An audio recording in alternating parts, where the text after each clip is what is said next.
ဆုံးစားတဲ့ရရှာလာဝေလို့ကစုံနေကြီးမြေတို့ခါပြီးနှွေလာတရားဖူးပွင့်စရာ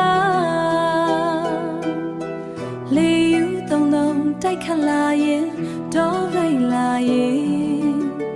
တော်တော်ရိတ်မှာပတောက်ပန်းက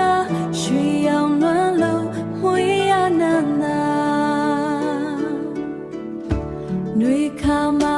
ညောင်ရည်သွန်းလို့တလေးယူရလှပလာပြီးတပုတ်တွေကွဲကွဲပြားပြား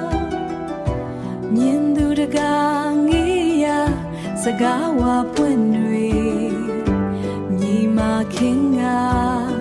နှွေရဲ့အလှကုန်အင်ပြေဆုံးလုံးနေ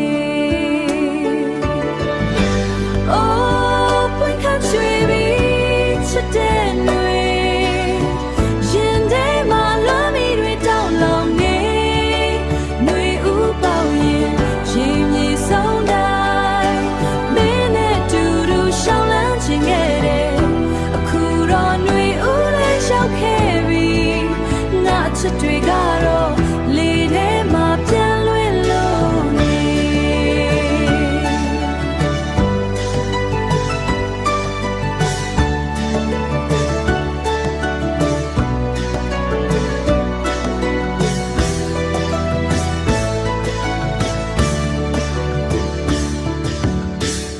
ပတောင်မပွင့်တွေမရင်ဆိုတဲ့စကား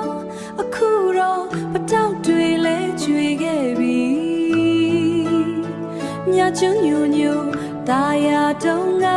တို့နေအောင်စုံစည်းခဲ့တဲ့နှွေတိမ်ဆိုင်တွေလဲလွေမျောသွားသလိုငါအိမ်မက်တွေလဲနှွေဦးမှာပြောက်ွယ်ပွင့်ခတ်ကျွေပြီချစ်တဲ့နှွေနောက်တနေ့ရဲ့နှွေအောင်မှာပြန်ဆုံကြအောင်မလား